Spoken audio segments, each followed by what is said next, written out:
कह रहे हैं कि ये आंदोलन जीवी, ये परजीवी और पैरासाइट्स हैं। यानी इसके तौर पर देश के सरकार ने, देश के प्राइम मिनिस्टर ने अपमानित किया है देश के उन तमाम क्रांतिकारियों को। संसद में खड़े होकर अपमानित किया है महात्मा गांधी से लेकर सुभाष चंद्र बोस से लेकर राजगुरु सुखदेव और भगत सिंह तक। देश के तमाम क्रांतिकारियों को, आंदोलनकारियों को अपमानित करने का काम जो देश के प्रधानमंत्री ने करा है, ये एक प्रधानमंत्री पद पर बैठे व्यक्ति को शोभा नहीं देता। अगर इस देश के अंदर आंदोलन जीवी नहीं होते, इस देश के अंदर अगर आंदोलनकारी नहीं होते, तो वो लोग ये बात ना भूलें कि आप आज भी किसी अंग्रेज के घर में बैठ के उसके जूते और चप्पल साफ कर रहे होते। तो ये आज़ादी भी आपको आंदोलन जीवियों ने दिलाई है, जिनको आप पैरासाइट्स कहते हैं, जिन्हें आप परजीवी कहते हैं, जिन्हें आप आंदोलन जीवी कहते हैं। मोदी जी ये भी कह रहे हैं कि आंदोलनकारी जो भी हैं इन्हें सबको घर चले जाना चाहिए और बातचीत से हम मसले का हल निकालेंगे। 77 दिन के सफर के दौरान क्या प्रधानमंत्री नरेंद्र मोदी जी से लेकर उनके तमाम मंत्रियों और नेताओं से कई दौर की वार्ता हुई? क्या उस वार्ता के दौरान कोई निष्पक्ष, कोई न्याय निकलकर सामने आया? सरकार माइंडेड गेम से लेकर हर तरीके का गेम खेलने का प्रयास करती है। आप ये सोचिए, 1.5 साल कानून को होल्ड करने की भी बात करती है। वो इसलिए करती है कि 1.5 साल के अंतर वो अपना बंगाल चुनाव, वो अपना दिल्ली का चुनाव और वो अपना उत्तर प्रदेश का चुनाव, तीनों चुनाव को निपटा ले। उसके बाद अगर किसान यहाँ बैठता है तो उन्हें कोई फर्क नहीं पड़ता। आप कौन सा फर्क पड़ रहा है? आप कोई फर्क पड़ रहा है क्या सरकार? अगर फर्क नहीं पड़ रहा तो फिर काहे के लिए इतने शब्दों का इस्तेमाल हो रहा है, ये तो बता दीजिए। और आज वो लोग कहाँ हैं? उनकी एक रिपोर्ट या FIR लिखवा दूंगा गुमशुदा की तलाश की। वो लोग जो देश के अंदर हिंदू और मुस्लिम किया करते थे, आज वो लापता हो गए क्या? आज वो लोग कहाँ हैं कि जब गुलाम नबी आज़ाद को लेकर मोदी जी रो जाते हैं तो ये रिश्ता क्या कहलाता है? आप बताएंगे जरा, बताइए ना, ये रिश्ता क्या कहलाता है?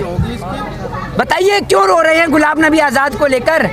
एक और किसान नेताओं के आंसू उनको झूठे नजर आ जाते हैं। टिकैत साहब अगर रो जाते हैं तो कह देते हैं ये तो ड्रामा है, मतलब आप करें तो डांस और दूसरा करे तो मुजरा। ये कहना चाह रहे हैं आप देश के अंदर? कानून के बारे में कहा जा रहा है, कृषि मंत्री कह रहे हैं इसमें काला क्या है, यही समझ में नहीं आ रहा है।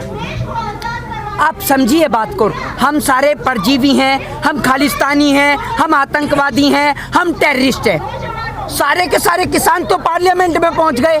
आप ये देखिए, एक किसान तो वहां तक पहुंच गया, महाराष्ट्र तक। एक इतना बड़ा किसान जो कभी ट्रैक्टर पे फोटो खिंचवाता है तो कभी गेहूं काटने के लिए पहुंच जाता है, वो किसान अभी महाराष्ट्र की जनता का पेट भर रहा है, जिन्हें आप कहते हैं हेमा मालिनी।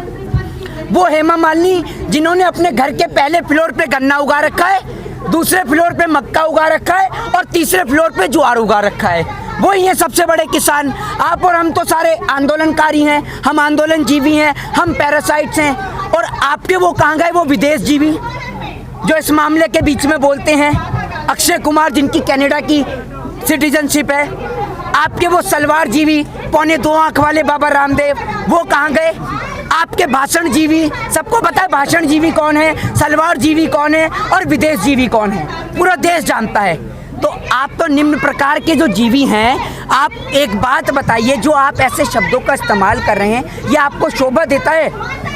संसद में खड़े होकर आपने जो देश के खातिर लहू बहलाने वाले, लहू बहाने वाले उन तमाम आंदोलनकारियों का अपमान जो आपने करा है, ये आंदोलनकारियों का अपमान हरगिज़ भारत देश सहन नहीं करेगा। ये एक प्रधानमंत्री जी को शोभा नहीं देता कि वो ऐसे शब्दों का इस्तेमाल करें। आप किसानों को दोगला बताते हैं, आतंकवादी बताते हैं, खालिस्तानी और पाकिस्तानी बताते हैं। क्या ये आपको शोभा देता है?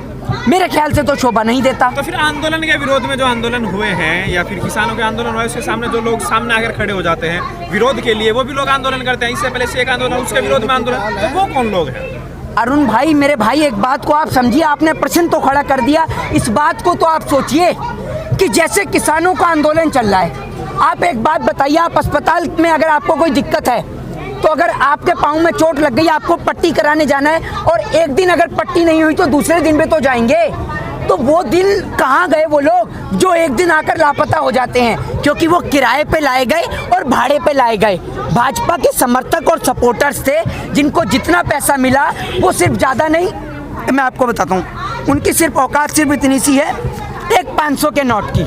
ये 500 के एक नोट पर वो अपने ईमान का सौदा कर देते हैं, और अगर इस 500 से 1000 कर दिया जाए तो उनको कोई फर्क नहीं पड़ता। वो देश के अंदर वो लोग हैं जो जब सारा देश आज़ादी की लड़ाई लड़ रहा था वो अंग्रेजों को, रानी विक्टोरिया को सलाम ठोकने में लगे हुए थे। तो उनकी औकात सिर्फ इतनी सी है इस 500 के नोट की, और इस 500 के नोट पर छपे महात्मा गांधी को भी वो रिस्पेक्ट नहीं दे रहे, तो आपको और हमें कहाँ से देंगे, ये तो बता दीजिए आप।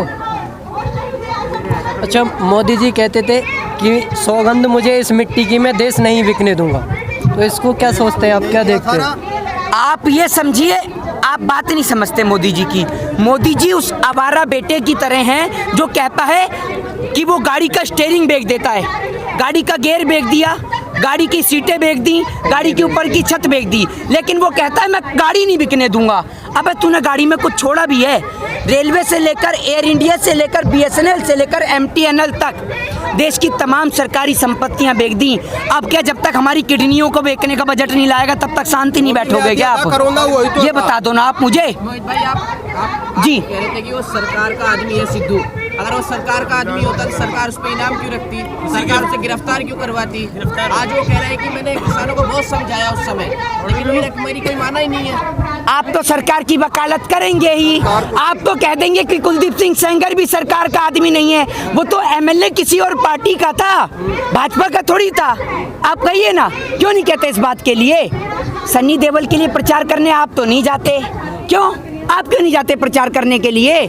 एक बात मुझे बताइए, आप भी तो नहीं जाते प्रचार करने के लिए, तो भाई एक बात मुझे बताइए, सन्नी देओल के साथ फोटो होती है, आपकी फोटो है सन्नी देओल के साथ? हेमा मालिनी हमारे साथ तो खिंचवाती नहीं है फोटो। नहीं, हमारी शक्ल में क्या दिक्कत है जो हमारे साथ हेमा मालिनी फोटो नहीं खिंचवाती? ये बताइए ना, आपके साथ खिंचवाती है क्या?